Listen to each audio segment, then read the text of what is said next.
Good morning दोस्तों। तो चलिए एक बार फिर से मोस्ट इम्पोर्टेंट करेंट अफेयर्स लेके आए हैं जो कि तमाम एग्ज़ाम के लिए महत्वपूर्ण होगा। बीपीएससी का भी डेट दे दिया गया है और ग्रुप डी का भी एग्ज़ाम चल रहा है और तमाम तरह के स्टेट पीसीएस का जो एग्ज़ाम हो रहा है उन सभी में महत्वपूर्ण होगा। और साथ साथ ग्रुप डी में भी जो हो रहा है उसमें भी करेंट अफेयर्स दिया जा रहा है। तो चलिए सेट लगाइए और देखिए कितना सही हो पा रहा है, इसका मूल्यांकन ज़रूर कीजिए। आप लोगों से रिक्वेस्ट है कि जिन दोस्तों ने अभी तक सब्सक्राइब नहीं किए हैं वो प्लीज़ सब्सक्राइब कर लें और दोस्तों को भी शेयर करें। देखिए पहला क्वेश्चन देखिए बहुत इंपॉर्टेंट है।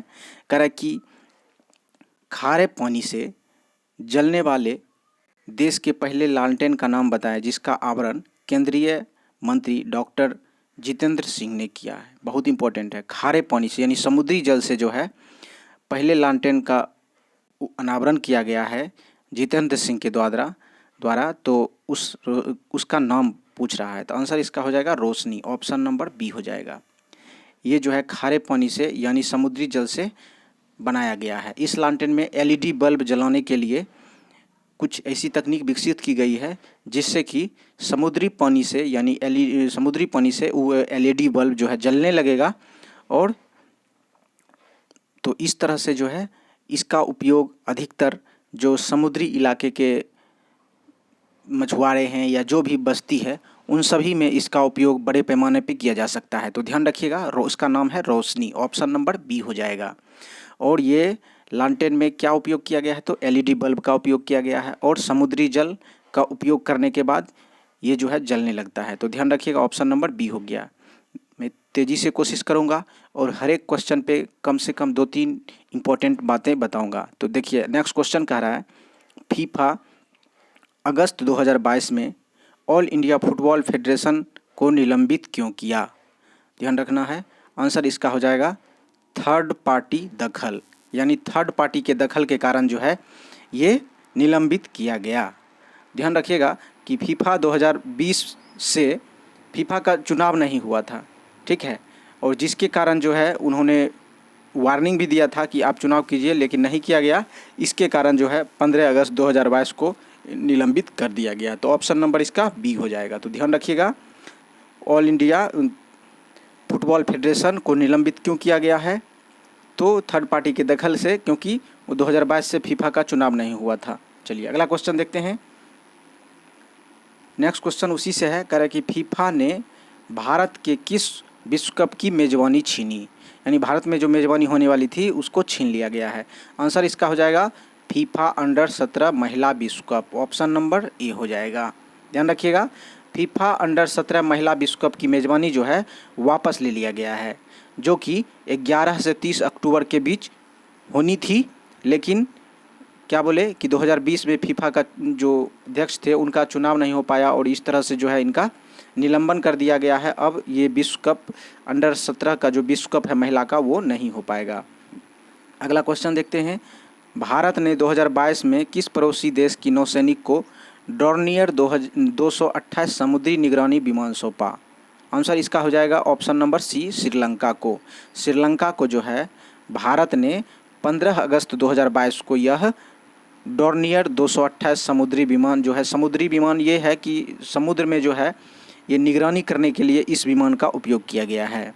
और वहाँ के जो राष्ट्रपति हैं यानी श्रीलंका के राष्ट्रपति रानिल विक्रमसिंघे, उनकी उपस्थिति में भारतीय नौसेना को सौंपा गया। तो ध्यान रखिएगा ऑप्शन नंबर सी हो जाएगा। बहुत इंपॉर्टेंट क्वेश्चन है, ये सारे के सारे इंपॉर्टेंट है जो कि आने वाले हर एक एग्जाम में महत्वपूर्ण होगा। तो पूरे वीडियो को ज़रूर देखिएगा और आप लाइक शेयर और सब्सक्राइब जरूर कर दीजिएगा। अगला क्वेश्चन है कि भारतीय सेना को अगस्त 2022 में कौन सा हथियार और डिफेंस सिस्टम प्राप्त हुआ। ध्यान रखिएगा भारतीय सेना को अगस्त 2022 में कौन सा हथियार और डिफेंस सिस्टम प्राप्त हुआ है। आंसर इसका हो जाएगा उपरोक्त सभी, यानी इनमें से सभी, यानी ए बी और सी। कह रहा है कि F INSAS, Nipun mines, LAC, landing craft, assault, ये सारे के सारे सिस्टम भारत को मिला है, ठीक है। और ये सभी जो है रक्षा मंत्री राजनाथ सिंह के द्वारा 16 अगस्त को सौंपा गया, ठीक है। ये इसमें जो है अत्याधुनिक प्रोग्राम किया गया है, यानी जो भी डिफेंस सिस्टम है इसमें अत्याधुनिक प्रोग्राम एवं हथियार और रक्षा सामग्री दी गई है, जिसमें सैनिकों को पहनने के लिए एडवांस टाइप के हेलमेट, चश्मा या बुलेट प्रूफ जैकेट और जो भी एडवांस सिस्टम है मिसाइल का, उन सभी को सौंपा गया है। तो आंसर इसका हो जाएगा डी। बहुत महत्वपूर्ण क्वेश्चन है, ध्यान रखिएगा। चलिए अगला क्वेश्चन देखते हैं। कह रहा है कि पीरियड प्रोडक्ट्स को मुफ्त में बनाने वाला पहला देश कौन बन गया है। जो पीरियड का प्रोडक्ट्स होते हैं उन सभी को बनाने के लिए दुनिया का पहला जो है देश कौन सा हो गया है। आंसर हो जाएगा इसका सी, स्कॉटलैंड। ऑप्शन नंबर क्या हो जाएगा, सी, स्कॉटलैंड। स्कॉटलैंड की राजधानी कहाँ है, तो ध्यान रखिएगा एडिनबर्ग। 15 अगस्त 2022 को वहाँ के जो संसद भवन है जो भी है, वहाँ पे कानून बनाया गया है कि पीरियड से संबंधित जो भी प्रोडक्ट्स होंगे उन सभी उत्पाद को फ्री में प्रोवाइड कराई जाएगी वहाँ के जनता को। तो ध्यान रखिएगा ऑप्शन नंबर 1 का सी हो जाएगा, स्कॉटलैंड। बहुत इंपॉर्टेंट क्वेश्चन है। पीरियड प्रोडक्ट्स को मुफ्त में बनाने वाला पहला देश स्कॉटलैंड है। अगला क्वेश्चन, रक्षा मंत्री राजनाथ सिंह ने मारवाड़ योद्धा वीर दुर्गादास राठौर की प्रतिमा का अनावरण कहाँ पे किया है। तो ध्यान रखिएगा आंसर हो जाएगा जोधपुर। ठीक है, ऑप्शन नंबर क्या हो जाएगा, सी हो जाएगा। जोधपुर में जो है वीर योद्धा दुर्गादास राठौर की प्रतिमा का अनावरण किया गया है। अब इस योद्धा का जो मूर्ति है इसकी अगर ऊंचाई पूछा जाए तो ध्यान रखिएगा 12 फीट है। कितना फीट है, तो 12 फीट है। ठीक है, और यह दुर्गादास की 350वीं जयंती के अवसर पर अष्ट धातु से बनाया गया है। ध्यान रखिएगा किस धातु से बनाया गया है, तो अष्ट धातु से। अगर इसका वजन पूछा जाए तो यह 1400 kg का है। बहुत VVI क्वेश्चन है, ध्यान रखिएगा। रक्षा मंत्री राजनाथ सिंह के द्वारा दुर्गादास राठौर का अनावरण जोधपुर में किया गया है, जिसकी ऊंचाई 12 फीट और अष्ट धातु की मूर्ति है और 1400 kg इसका वजन है। अगला क्वेश्चन देखते हैं। अमिताभ चौधरी का निधन 16 अगस्त 22 को हो गया, वह किस संस्था से जुड़े हुए थे। तो आंसर इसका जो है क्या हो जाएगा, BCCI। ऑप्शन नंबर ए हो जाएगा, अमिताभ चौधरी। ठीक है, BCCI के ये BCCI से जुड़े थे और इनका जब निधन हुआ तो ये 58 वर्ष के थे। और ये जो है यानी BCCI के साथ साथ झारखंड क्रिकेट संघ के भी अध्यक्ष रह चुके हैं और BCCI के भी अध्यक्ष रह चुके हैं। तो ध्यान रखिएगा ऑप्शन नंबर ए हो जाएगा। चलिए अगला क्वेश्चन देखते हैं। कह रहा कि थोक महंगाई दर जुलाई 2022 में कितनी रह गई है, यानी कितनी रही है। आंसर इसका क्या हो जाएगा, तो आंसर हो जाएगा 13.93%। ऑप्शन नंबर सी हो जाएगा, 13.93% हो जाएगा। थोक महंगाई दर जुलाई 2022 का करंट अपडेट है, तो ध्यान रखिएगा ऑप्शन नंबर सी हो जाएगा। चलिए नेक्स्ट क्वेश्चन देखते हैं। कह रहा विश्व संस्कृति दिवस कब आयोजित होता है। विश्व संस्कृत दिवस है, सॉरी, तो विश्व संस्कृत दिवस कब आयोजित होता है, ध्यान रखिएगा। तो आंसर इसका जो हो जाएगा ऑप्शन नंबर ए हो जाएगा, रक्षाबंधन पर। यानी इस बार जो रक्षाबंधन हुआ है यानी कब हुआ है, तो 12 अगस्त को मनाया गया है विश्व संस्कृत दिवस। ठीक है, और यह जो है प्रथम बार जो है कब मनाया गया था, तो 1969 से श्रावण मास के पूर्णिमा के दिन मनाया जाता है और संस्कृत दिवस। तो ध्यान रखिएगा ऑप्शन नंबर क्या हो जाएगा, ए, 12 अगस्त को इस बार मनाया गया जिस दिन की रक्षाबंधन है। चलिए नेक्स्ट क्वेश्चन देखते हैं। का ब्रिटेन के पहले भारतीय संसद के लंदन में स्थित मकान को ब्लू ब्लैक से सम्मानित किया गया है। बहुत इंपॉर्टेंट क्वेश्चन है, तो ध्यान रखिएगा। इसका आंसर क्या हो जाएगा, तो इसका आंसर हो जाएगा सी, दादा भाई नौरोजी। ठीक है, कह रहा है ब्रिटेन के किस भारतीय संसद के लंदन में स्थित मकान को ब्लू ब्लैक से सम्मानित किया गया है, तो आंसर हो जाएगा दादा भाई नौरोजी। ध्यान रखिएगा इस मकान में लगभग 8 वर्ष तक भारतीय ये दादा भाई नौरोजी रहे थे। और इसका जो है इस घर का क्या नाम है, तो वाशिंगटन हाउस नाम है। ठीक है, इसे भारत में क्या कहा जाता है, तो ग्रैंड ओल्ड मैन के नाम से जाना जाता है। किसको, तो दादा भाई नौरोजी का। बहुत इंपॉर्टेंट क्वेश्चन है, ध्यान रखिएगा ऑप्शन नंबर इसका सी हो जाएगा। करण नीतीश कुमार बिहार के मुख्यमंत्री के तौर पर कौन सी बार शपथ ली। बहुत VVI क्वेश्चन है। हाल ही में बिहार के जो मुख्यमंत्री हैं उन्होंने क्या किया, नए सरकार का गठन किया है, यानी इस्तीफा देके। तो ये इंपॉर्टेंट क्वेश्चन हो जाता है, तो ध्यान रखिएगा आंसर इसका हो जाएगा 8वीं बार। ऑप्शन नंबर डी हो जाएगा। बिहार के मुख्यमंत्री नीतीश कुमार जो है 8वीं बार क्या किया, तो शपथ लिया है मुख्यमंत्री का। ध्यान रखिएगा उप मुख्यमंत्री कौन है, तो तेजस्वी यादव। ठीक है, तो ये सब जो है आप लोग को करंट अफेयर्स में बहुत ध्यान रखना है, क्योंकि नीतीश कुमार के मंत्रिमंडल भी ध्यान रखना है। अगला क्वेश्चन कह रहा है कि 44वें फीडे चेस ओलंपियाड 2022 में ओपन कैटेगरी में इंडिया 2 टीम ने कौन सा मेडल जीता है? ध्यान रखिएगा, आंसर हो जाएगा bronze medal, option number A हो जाएगा। ठीक है, चेस ओलंपियाड 2022 के ओपन कैटेगरी में इंडिया 2 टीम कौन से मेडल जीते हैं? तो ब्रॉन्ज मेडल जीते हैं।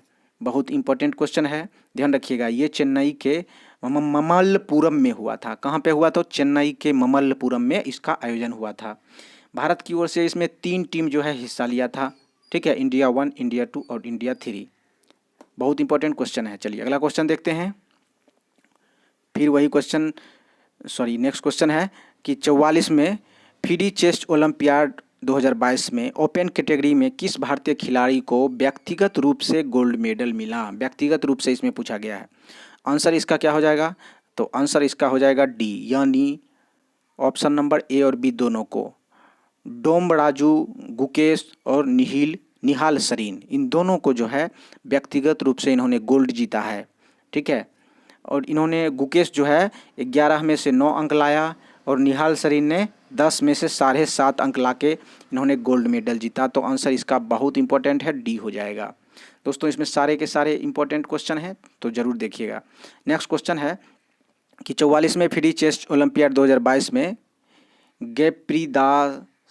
गेप्रिंदा सबीली कप किसने जीती? गोप्रिंदा सबीली कप किसने जीता? तो आंसर इसका क्या हो जाएगा? तो ध्यान रखिएगा, आंसर हो जाएगा इंडिया 1। इंडिया 1 में जो है इसमें कौन कौन से खिलाड़ी थे? तो ध्यान रखिएगा, इसमें महिला खिलाड़ी थे। इसमें हो गया कोनेरू हम्पी, ठीक है, हरिका द्रोणपल्ली, रमेश और भक्ति कुलकर्णी। ये सभी जो है इंडिया 1 में थे, यानी इंडिया 1 के ग्रुप में थे। और इन्होंने क्या किया? ये गेप्रिंदा सबीली कप को जीत लिया है। ऑप्शन नंबर इसका ए हो जाएगा। दोस्तों आप लोगों से रिक्वेस्ट है कि जिन दोस्तों ने अभी सब्सक्राइब नहीं किए हैं वो सब्सक्राइब कर लें और दोस्तों को भी शेयर करें। अगला क्वेश्चन कर रहा है, किस देश में अगस्त 2022 में लांगिया वायरस के मामले पाए गए हैं? तो लांगिया वायरस जो है ये कहाँ पे पाया गया है? आंसर हो जाएगा चीन में। अधिकतर वायरस जो है चीन से ही बाहर दुनिया के देश में फैल रहा है। तो ध्यान रखिएगा, अगस्त 2022 में लांगिया वायरस के मामले कहाँ पे पाए गए? यानी चीन में पाए गए। ध्यान रखिएगा, चीन के हेनान प्रांत में जो है इससे 35 लोग संक्रमित हो गए। इसमें जो होता क्या है कि इसमें तेज़ बुखार होती है और जिसके कारण आदमी का मृत्यु भी हो जाता है।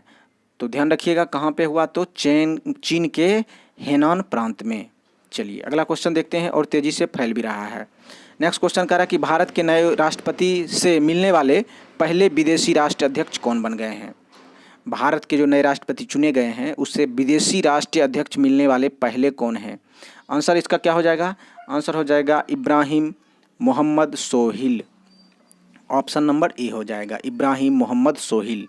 ठीक है, इब्राहिम मोहम्मद सोहिल जो है ये मालदीव के राष्ट्रपति हैं। 2 अगस्त 2022 को ये क्या किए? द्रौपदी मुर्मू से मिले और आपस में जो भी समझौता करने का था किया। तो ध्यान रखिएगा, पहले विदेशी राष्ट्र अध्यक्ष जो है द्रौपदी मुर्मू से मिले हैं, वो कौन है? तो Ibrahim Mohammed Sohil. Option number A हो जाएगा। नेक्स्ट क्वेश्चन कह रहा है कि उत्तराखंड राज्य के ब्रांड एम्बेसडर किसे बनाया गया? बहुत इंपॉर्टेंट है, ध्यान रखिएगा। आंसर इसका हो जाएगा Rishabh Pant. Option number B हो जाएगा। ऋषभ पंत को जो है उत्तराखंड के ब्रांड एम्बेसडर बनाया गया है। हालांकि उत्तराखंड के मूल निवासी ऋषभ पंत जो है उत्तराखंड के ही मूल निवासी हैं। ठीक है, और इनको जो है उत्तराखंड के ब्रांड एम्बेसडर बनाया गया है। तो बहुत इंपॉर्टेंट है। चलिए अगला क्वेश्चन देखते हैं। नेक्स्ट क्वेश्चन कह रहा है कि केंद्र सरकार ने निर्धरता और भिक्षावृत्ति की समस्या समाधान करने के लिए कौन सी योजना शुरू की है? ठीक है, आंसर इसका हो जाएगा स्माइल 75। ऑप्शन नंबर सी हो जाएगा, स्माइल 75। इसमें केंद्र सरकार ने भिक्षावृत्ति की समस्या का समाधान के लिए, यानी जो भी भिक्षा मांगते हैं उन सभी का समस्या का समाधान करने के लिए स्माइल 75 नामक एक योजना चलाई है।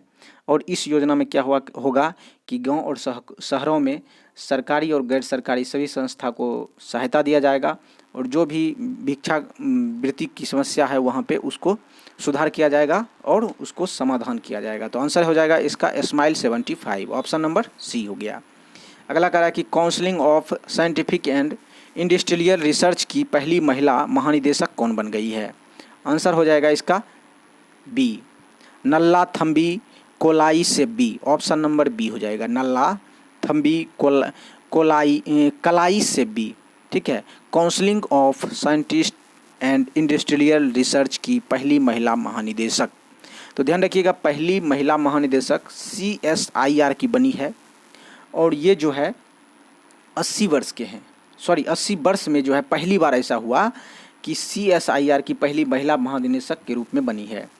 यह 2 वर्ष का इसका कार्यकाल रहेगा और इस कार्यकाल के दौरान इसके अंदर 38 प्रकार के प्रयोगशाला होंगे और 4500 से अधिक वैज्ञानिक इसके अंदर काम करेंगी।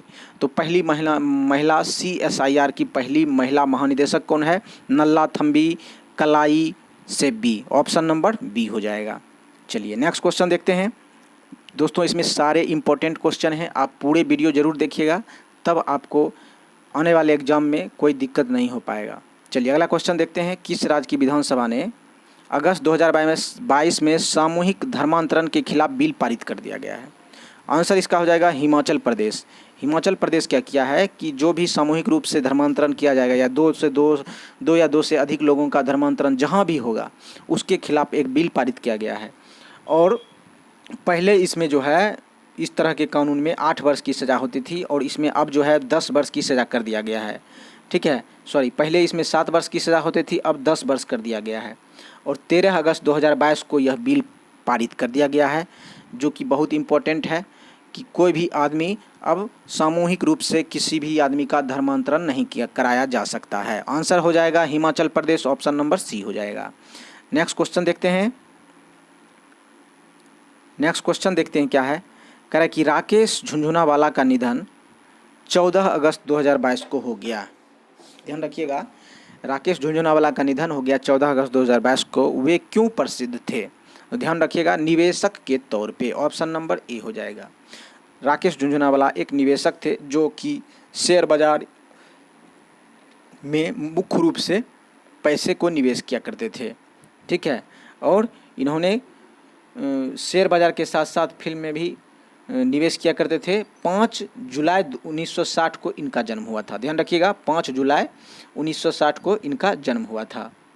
तो बहुत इंपॉर्टेंट क्वेश्चन है, निवेशक के तौर पे इनको याद किया जाता है। प्रसिद्ध थे राकेश झुनझुनवाला। नेक्स्ट क्वेश्चन देखते हैं। कह रहे भारत के आज़ादी के 75 वर्ष पूरे होने के साल कुल कितने रामसर स्थल हो गए? ध्यान रखिएगा, भारत के आज़ादी के 75 साल होने के साथ साथ भारत में कुल कितने रामसर स्थल हो गए हैं? रामसर स्थल जो है वो दलदली क्षेत्र होता है जहाँ पे जीव जंतुओं की संरक्षण के लिए रखा जाता है, जंतुओं को, पशु पक्षियों को। तो कह रहा है कितने हो गए? तो 75। ठीक है, कितने हो गए? 75, ऑप्शन नंबर इसका ए हो जाएगा। ध्यान रखिएगा, कितने हो गए हैं? तो 75, ऑप्शन नंबर ए हो जाएगा। फरवरी 2022 में जो है टोटल 49 रामसर स्थल थे। जुलाई 2022 में बढ़कर 54 हो गई और 15 अगस्त 2022 में टोटल 75 हो गए। क्योंकि भारत की आज़ादी के 75 वर्ष थे, इसलिए जो संस्कृति मंत्रालय है उन्होंने क्या किया कि कुल जो रामसर स्थल की संख्या को बढ़ाकर 75 कर दिया गया। तो आंसर हो जाएगा ए। नेक्स्ट क्वेश्चन देखते हैं।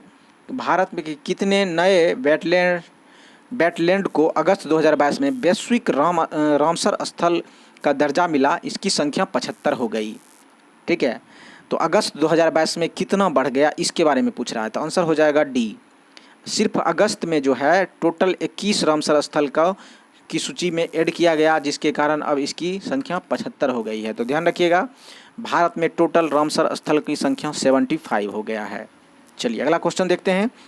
दोस्तों 13 अगस्त 2022 को शामिल होने वाले जो रामसर स्थल हैं उसका सूची भी है, आप उसको ध्यान से देख लीजिए, क्योंकि रामसर स्थल का जगह का भी नाम पूछा जा सकता है। तो देखिए, तपारा झील जो है वो उड़ीसा में है।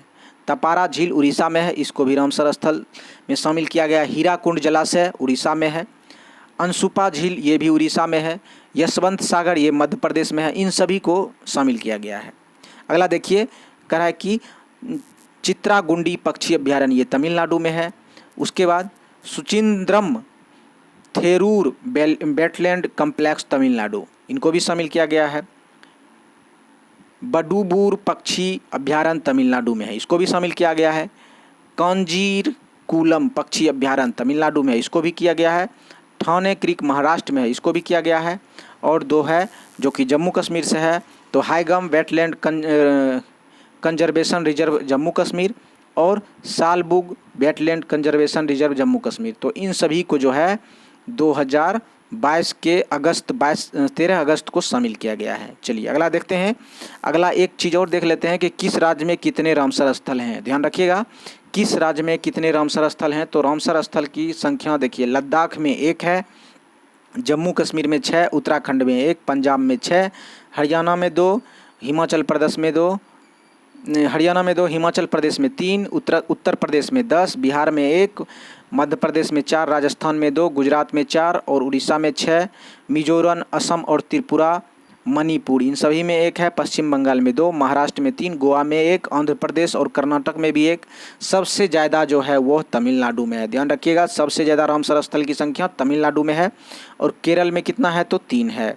ध्यान रखिएगा, तमिलनाडु में पहले स्थान पे तमिलनाडु, दूसरे स्थान पे उत्तर प्रदेश 10। चलिए अगला क्वेश्चन देखते हैं। कह रहा है कि तिपारा झील को वैश्विक राम स्तर की सूची में शामिल किया गया, यह किस राज्य में है। ठीक है, तम्पारा है, सॉरी, तो तम्पारा झील जो है वैश्विक रामसर स्थल की सूची में जो शामिल किया गया है, यह कहाँ पे है, तो उड़ीसा में। ठीक है, ऑप्शन नंबर क्या हो जाएगा, ए हो जाएगा। तम्पारा जो है, तम्पारा झील में 60 प्रजाति के पक्षी और 46 से भी अधिक प्रजाति के मछली पाई जाती है, इसलिए बहुत इम्पोर्टेंट है।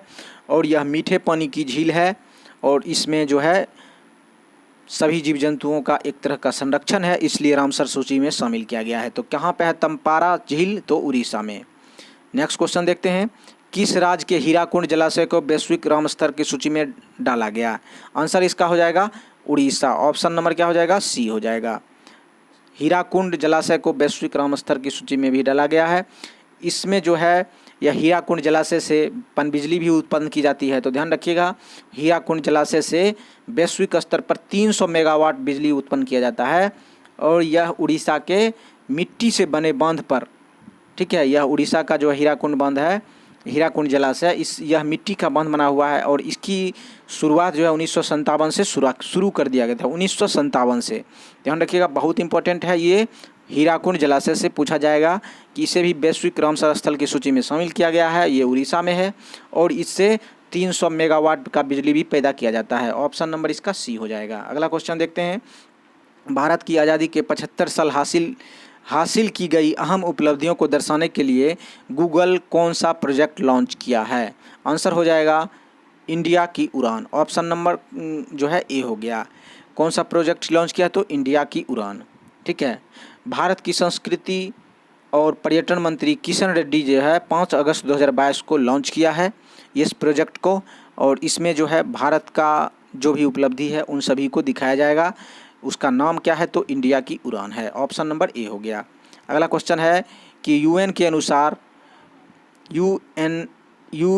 के अनुसार भारत 2022 के डिजिटल मुद्रा शीर्ष में रखने में 20 वैश्विक अर्थव्यवस्थाओं की सूची में कौन सा स्थान है। डिजिटल मुद्रा एक इलेक्ट्रिक मुद्रा है जिसे डिजिटल मुद्रा कहा जाता है। कह रहा है वैश्विक स्तर पर भारत का स्थान इसमें कौन सा रहा है 2021 के अनुसार। तो आंसर इसका हो जाएगा 7वें। ठीक है, आंसर कितना हो जाएगा, तो ऑप्शन नंबर डी हो जाएगा। 7वें स्थान पे जो है ये डिजिटल मुद्रा रखने के स्थान पे है। ठीक है, बहुत इंपॉर्टेंट क्वेश्चन है, ध्यान रखिएगा। डिजिटल मुद्रा के मामले में भारत 7वें स्थान पे है। अगला कह रहा है कि यूएन के अनुसार वर्ष 2021 में कितनी प्रतिशत आबादी के पास डिजिटल मुद्रा थी। ठीक है, 2021 के अनुसार ही पूछा जा रहा है कि भारत के कितने प्रतिशत आबादी के पास डिजिटल मुद्रा थी। आंसर हो जाएगा 7.3% आदमी के पास जो है डिजिटल मुद्रा थी वर्ष 2021 के अनुसार। ऑप्शन नंबर इसका ए हो जाएगा। ध्यान रखिएगा, अर्थव्यवस्था की सूची में भारत 7वें स्थान पे है, जबकि डिजिटल मुद्रा के स्थान पे कितने प्रतिशत आबादी, तो 7.3% आबादी के पास डिजिटल मुद्रा थी।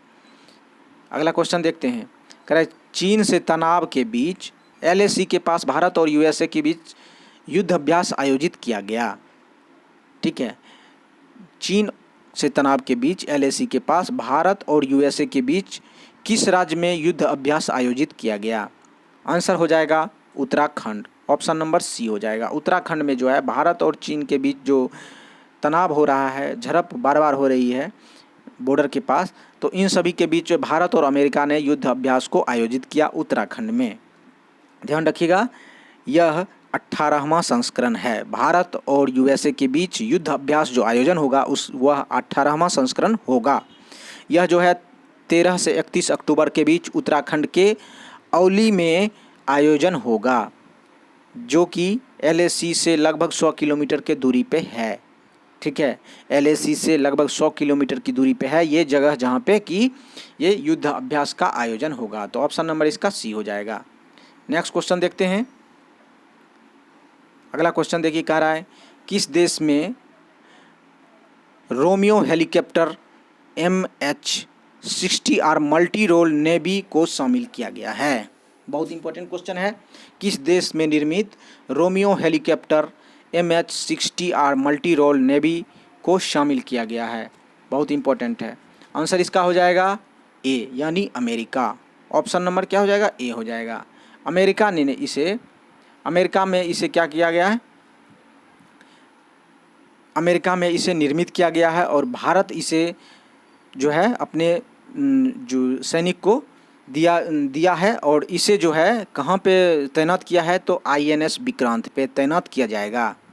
इसमें जो है भारत को रोमियो हेलीकॉप्टर की संख्या 2 अभी जो है भारत को मिल चुका है और 2025 तक जो है इसकी और 21 हेलीकॉप्टर जो है पूरा कर दिया जाएगा। तो ध्यान रखिएगा, टोटल जो है 23 हेलीकॉप्टर का मांग है, जिसमें से 2 हेलीकॉप्टर रोमियो हेलीकॉप्टर भारत को उपलब्ध करा दिया गया है, जिसका निर्माण कहाँ हुआ था? तो अमेरिका में, और भारतीय नेवी को दे दिया गया है 2 हेलीकॉप्टर। अगला क्वेश्चन कह रहा है कि किस राज्य में वर्ष 2021 में सबसे ज़्यादा विधानसभा की बैठक हुई? तो ध्यान रखिएगा, विधानसभा की सबसे ज़्यादा बैठक जो है वो केरल में हुई। ऑप्शन नंबर क्या हो जाएगा? सी हो जाएगा। केरल में 2021 में टोटल 61 बैठक हुई, जो कि सबसे शीर्ष पे हैं। इतनी बैठकें जो है किसी भी राज्य में नहीं हुई। ठीक है, और इसके साथ साथ ही 144 अध्यादेश भी जारी कर दिए गए।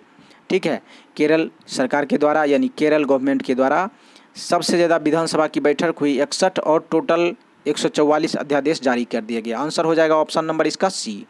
नेक्स्ट क्वेश्चन देखते हैं। इंग्लैंड के लीसेस्टर क्रिकेट ग्राउंड का नाम किस पूर्व भारतीय क्रिकेटर नाम पे रखा गया है? बहुत इंपॉर्टेंट है। क्या इंग्लैंड के लीसेस्टर नामक क्रिकेट ग्राउंड था, उसको भारतीय क्रिकेटर के नाम पे रखा गया है। बहुत इंपॉर्टेंट है। ठीक है, आंसर इसका हो जाएगा सुनील गावस्कर। बहुत इंपॉर्टेंट है, ऑप्शन नंबर बी हो जाएगा। सुनील गावस्कर के नाम पे इंग्लैंड के लीसेस्टर क्रिकेट ग्राउंड का नाम रखा गया है। ध्यान रखिएगा, ये पहला बार नहीं है, इससे पहले भी तंजानिया के जंजीबार में सुनील गावस्कर के नाम पे एक स्टेडियम का नाम रखा गया है। ध्यान रखिएगा, ये सुनील गावस्कर का जन्म जो है 10 जुलाई 1949 को महाराष्ट्र में हुआ था। बहुत इंपॉर्टेंट क्वेश्चन है, कहाँ पे हुआ? तो महाराष्ट्र में 10 जुलाई 1949 को। अगला क्वेश्चन देखते हैं। क्या सुप्रीम कोर्ट के 49वें चीफ जस्टिस के पद पे CJI रमना ने केंद्र सरकार से किसे अपने नाम की सिफारिश की? किसके नाम की सिफारिश की? ठीक है, CJI सुप्रीम कोर्ट के जो जज हैं वो किसके नाम की सिफारिश की? आंसर हो जाएगा justice UU Lalit. Option number A हो जाएगा, जस्टिस UU ललित। ये जो हैं NV रमना के स्थान पे अपना ग्रहण करेंगे, यानी NV रमना जो है रिटायर करेंगे और 39 में जस्टिस के रूप में UU ललित जो हैं ये पदभार ग्रहण करेंगे। ऑप्शन नंबर ए हो जाएगा। नेक्स्ट क्वेश्चन कह रहा है कि 49वें CJI या जो भी हैं 49वें चीफ जस्टिस के पद पर CJ रमना केंद्र सरकार के नाम किसे? ये रिपीट हो गया क्वेश्चन। अगला क्वेश्चन देखते हैं। कह रहा कि नंदा झील रामसर स्थल की सूची में शामिल किया गया है, किस राज्य में स्थित है? तो नंदा झील जो है ये गोवा में है। क्या होगा? गोवा में है। ऑप्शन नंबर क्या हो जाएगा? ए हो जाएगा। नंदा झील कहाँ है? तो गोवा में। यह जो है 42 हेक्टेयर में फैला है और गोवा की सबसे बड़ी झील है। बहुत इंपॉर्टेंट क्वेश्चन है, गोवा की सबसे बड़ी भी झील अगर पूछा जाएगा तो नंदा झील, ठीक है। और इसे भी रामसर स्थल की सूची में शामिल कर लिया गया है। नेक्स्ट क्वेश्चन कह रहा है कि देश में सेमीकंडक्टर नीति लागू करने वाला देश का पहला राज्य कौन बन गया है? बहुत इंपॉर्टेंट क्वेश्चन है। सेमीकंडक्टर नीति जो है यह गुजरात में किया गया है। सेमीकंडक्टर नीति के कारण भारत का पहला राज्य है कौन सा? तो गुजरात है, ठीक है। यहाँ पे क्या होगा? तो सेमीकंडक्टर से निर्मित जो भी डिस्प्ले होते हैं, टीवी का डिस्प्ले, उन सभी की मैन्युफैक्चरिंग होगी। जितने भी जो भी मैन्युफैक्चरिंग है उन सभी कंपनी को जो है प्रोवाइड कराया जाएगा, यानी उसको जो भी चाहिए वो व्यवस्था कराया जाएगा। और इस तरह से पहला राज्य बन गया है गुजरात, जहाँ की पूरी तरह से सरकार उनको रियायत भी देगी और मैन्युफैक्चरिंग करने की सारी व्यवस्था प्रोवाइड कराएगी। तो पहला राज्य क्या बन गया? तो गुजरात बन गया है। ऑप्शन नंबर इसका बी हो गया। नेक्स्ट क्वेश्चन है UEFA यूरोपियन वुमेन्स चैंपियनशिप 2022 किसने जीती? ठीक है, तो किसने जीती है? आंसर इसका हो जाएगा इंग्लैंड। ऑप्शन नंबर सी हो जाएगा, ठीक है। इंग्लैंड जो है महिला फुटबॉल लीग में जर्मनी को हराकर जीत लिया है 2-1 से। तो ध्यान रखिएगा, इंग्लैंड ने किसे हराकर जीता है? तो जर्मनी को 2-1 से हराकर जीत लिया है। यह इसका आयोजन जो है 6 से 31 जुलाई के बीच हुआ था, ठीक है। तो आंसर इसका हो जाएगा सी। और किसे हराया? तो जर्मनी को हराया इंग्लैंड ने। अगला क्वेश्चन कह रहा है कि बर्मिंघम कॉमनवेल्थ गेम 2022 में भारतीय खिलाड़ियों ने कितने मेडल जीते हैं? आंसर इसका हो जाएगा 61 यानी 61, ठीक है। आंसर नंबर डी हो जाएगा। भारत ने टोटल 61 मेडल जीते हैं, जिसमें से गोल्ड की संख्या 22 है और सिल्वर 16 और फिर ब्रॉन्ज 23, ठीक है। टोटल मिला के 61। तो ध्यान रखिएगा, गोल्ड की संख्या 22, सिल्वर 16 और ब्रॉन्ज 23।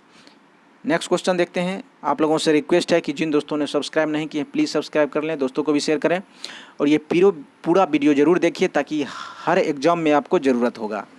BPSC में भी 15 से 20 क्वेश्चन पूछे जाते हैं और तमाम PCS में भी पूछे जाते हैं। अगला क्वेश्चन है कॉमनवेल्थ गेम 2022 में पहले स्थान पर कौन सा देश रहा है?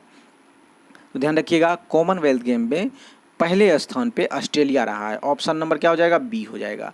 ऑस्ट्रेलिया जो है पहले स्थान पे रहा है, जिन्होंने 178 यानी 178 मेडल जीते हैं, ठीक है। 178 178 मेडल, जिसमें गोल्ड की संख्या 67, ठीक है, सिल्वर 57 और ब्रॉन्ज 54। उसी तरह दूसरे स्थान पे इंग्लैंड रहा है और चौथे स्थान पे जो है हमारा भारत रहा है। तो ध्यान रखिएगा, भारत ने 61 टोटल 61 जीते हैं, जिसमें से 22 गोल्ड, 16 सिल्वर और 23 ब्रॉन्ज। लेकिन टोटल ऑस्ट्रेलिया कितने जीते हैं? तो ऑस्ट्रेलिया ने टोटल 178 मेडल जीते हैं। ऑप्शन नंबर इसका बी हो जाएगा। नेक्स्ट क्वेश्चन देखते हैं। कॉमनवेल्थ गेम 2022 में भारत का पहला गोल्ड मेडल किस खिलाड़ी ने जीता है? बहुत इंपॉर्टेंट है, तो ध्यान रखिएगा। भारत का पहला गोल्ड मेडल जीतने वाला कौन है? तो आंसर हो जाएगा मीराबाई चानू। ऑप्शन नंबर क्या हो जाएगा? सी। मीराबाई चानू पहला गोल्ड मेडल जीती है, ध्यान रखिएगा। ऑप्शन नंबर इसका सी हो जाएगा। नेक्स्ट क्वेश्चन है कॉमनवेल्थ गेम समापन समारोह में ध्वजवाहक कौन रहे? समापन समारोह में ध्वजवाहक कौन रहे? बहुत इंपॉर्टेंट है।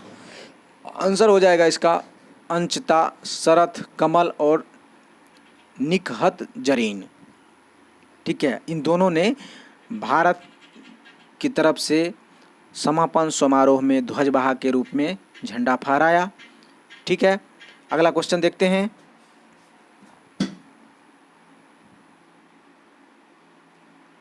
अगला क्वेश्चन है कि कॉमनवेल्थ गेम 2022 के उद्घाटन समारोह में खिलाड़ियों का ध्वजवाहक जो है ध्वजवाहक में भूमिका किसने निभाई? तो आंसर इसका हो जाएगा मनप्रीत सिंह और PV सिंधु, ठीक है। तो एक मनप्रीत सिंह और PV सिंधु, ये जो है समापन समारोह में नहीं कह रहा, ये शुरुआत का यानी उद्घाटन समारोह में जो है मनप्रीत सिंह और PV सिंधु रहीं, और लास्ट जो होता है यानी समापन समारोह में अंचिता, शरथ कमल और निकहत जरीन, इन ये दोनों जो है बहुत इंपॉर्टेंट क्वेश्चन है, तो इन दोनों को ध्यान रखिएगा एक बार, ठीक है। उद्घाटन समारोह में मनप्रीत सिंह और पीवी सिंधु। अगला क्वेश्चन है, भारत पहली बार संयुक्त राष्ट्र सुरक्षा परिषद की कमेटी की मेजबानी अक्टूबर 2022 में किन शहर में करेगा? आंसर इसका हो जाएगा मुंबई और दिल्ली, ऑप्शन नंबर ए हो जाएगा। संयुक्त राष्ट्र सुरक्षा परिषद की कमेटी की मेजबानी जो है अक्टूबर 2022 में मुंबई और दिल्ली शहर में किया जाएगा। ध्यान रखिएगा, दोनों शहर मुंबई और दिल्ली। अगला क्वेश्चन है कि संयुक्त राष्ट्र में भारत की अस्थायी प्रतिनिधित्व के रूप में पदभार ग्रहण करने वाली पहली महिला कौन है? तो ध्यान रखिएगा, Ruchira Kamboj, option number B हो जाएगा। संयुक्त राष्ट्र में भारत की अस्थायी प्रतिनिधित्व के रूप में पदभार ग्रहण करने वाली पहली महिला रुचिरा कंबोज है। ध्यान रखिएगा, यह मूल रूप से लखनऊ की रहने वाली है, ठीक है। बहुत इंपॉर्टेंट क्वेश्चन है, कहाँ की रखने वाली? तो लखनऊ की, यानी इंडिया के लखनऊ शहर की। अगला क्वेश्चन है, जगदीप धनकर किस देश जगदीप धनकर देश के कौन से उपराष्ट्रपति बने हैं, यानी कितने नंबर के उपराष्ट्रपति हैं जगदीप धनकर? तो ध्यान रखिएगा, ये जो है 14वें उपराष्ट्रपति बने हैं। ऑप्शन नंबर क्या हो जाएगा? सी। जगदीप धनकर जो है भारत के 14वें उपराष्ट्रपति के रूप में शपथ लिए। ध्यान रखिएगा, 11 अगस्त को उपराष्ट्रपति ने क्या किया? शपथ लिए हैं। तो ध्यान रखिएगा, 14वें उपराष्ट्रपति 11 अगस्त को शपथ ग्रहण किए हैं। अगला क्वेश्चन देखते हैं, कह रहा है कि भारत की नई राष्ट्रपति से मिलने वाले पहले विदेशी राष्ट्रीय अध्यक्ष कौन है? तो ध्यान रखिएगा, यहाँ राष्ट्रपति है, तो भारत के राष्ट्रपति से मिलने वाला इब्राहिम मोहम्मद सोहिल। क्या होगा? Ibrahim Mohammed Sohil, option number A हो जाएगा। दोस्तों इसमें 70 से प्लस इस क्वेश्चन है, तो आप ज़रूर एक बार देखिएगा अच्छा से। अगला कह रहा है कि भारत ने अगस्त 2022 में मालदीव के साथ कितने समझौतों पर हस्ताक्षर किया है? अगस्त 2022 में मालदीव के जो राष्ट्रपति आए थे मोहम्मद सोहिल, उन्होंने कितने जो है समझौतों पर हस्ताक्षर किए हैं? तो 6 समझौतों पर क्या किए? वो हस्ताक्षर किए हैं। ऑप्शन नंबर इसका सी हो जाएगा, ठीक है। इन्होंने 1 से 4 अगस्त के बीच भारत का दौरा किया और 6 समझौतों पर हस्ताक्षर किए। इनका नाम क्या है? तो इब्राहिम मोहम्मद सोहिल। अगला क्वेश्चन देखते हैं। नेक्स्ट क्वेश्चन है कि वोडाफोन आइडिया कंपनी के नए चेयरमैन किसे नियुक्त किया गया है? आंसर इसका क्या हो जाएगा? ऑप्शन नंबर बी, रविंदर टक्कर। ऑप्शन नंबर क्या हो जाएगा? बी, रविंदर टक्कर जो है भारत में जो वोडाफोन इंडिया कंपनी है इसके नए चेयरमैन नियुक्त किए गए हैं। 7 सितंबर 2022 को वोडाफोन आइडिया जो है इस दोनों का नाम बदलकर VI कर दिया गया था। ध्यान रखिएगा, 2020 को क्या किया गया है? तो वोडाफोन आइडिया का नाम बदलकर VI कर दिया गया है, जिसके चेयरमैन कौन है? तो रविंदर टक्कर। नेक्स्ट क्वेश्चन देखते हैं। RBI अगस्त 2022 में रेपो रेट को बढ़ाकर कितना कर दिया गया है? इंपॉर्टेंट क्वेश्चन है। भारत का जो रेपो रेट है वो बढ़ाकर कितना कर दिया गया है? आंसर हो जाएगा इसका ऑप्शन नंबर ए, 5.40%। ऑप्शन नंबर क्या हो जाएगा? ए। रिजर्व बैंक के द्वारा रेपो रेट को बढ़ाकर 5.40% कर दिया गया है, ठीक है। यह 5 अगस्त 2022 को रिजर्व बैंक के द्वारा फैसला लिया गया कि रेपो रेट को बढ़ाया जाए और बढ़ाने के बाद 5.40% कर दिया गया। ऑप्शन नंबर ए हो गया। अगला क्वेश्चन कह रहा है कि किस देश ने आतंकी संगठन अलकायदा के चीफ यमान अल जवाहिरी को एयर स्ट्राइक कर मार डाला? आंसर इसका हो जाएगा अमेरिका। अमेरिका है ऐसा कर सकता है। अमेरिका ने क्या किया? तो अलकायदा के जो चीफ थे अयमान अल जवाहिरी के एयर स्ट्राइक करके मार डाला अमेरिका ने, जो कि आतंकी अलकायदा के आतंकी संगठन थे, उसके हेड थे, और एयर स्ट्राइक करके क्या किया? मार दिया गया है।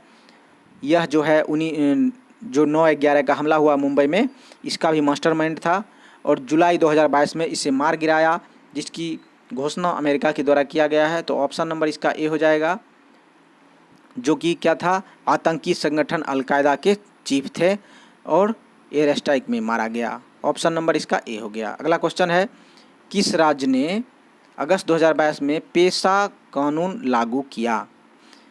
ध्यान रखिएगा, पेशा कानून लागू किया है अगस्त 2022 में। आंसर इसका हो जाएगा सी, छत्तीसगढ़। ऑप्शन नंबर क्या हो जाएगा? सी। पेशा कानून किस राज्य में लागू हुआ? तो छत्तीसगढ़। ध्यान रखिएगा, बहुत इंपॉर्टेंट क्वेश्चन है। अगला क्वेश्चन है कि ऑल इंडिया फुटबॉल फेडरेशन ने किस खिलाड़ी को men's footballer of the year से चुना गया है? आंसर हो जाएगा सुनील छेत्री को। ऑप्शन नंबर सी हो जाएगा।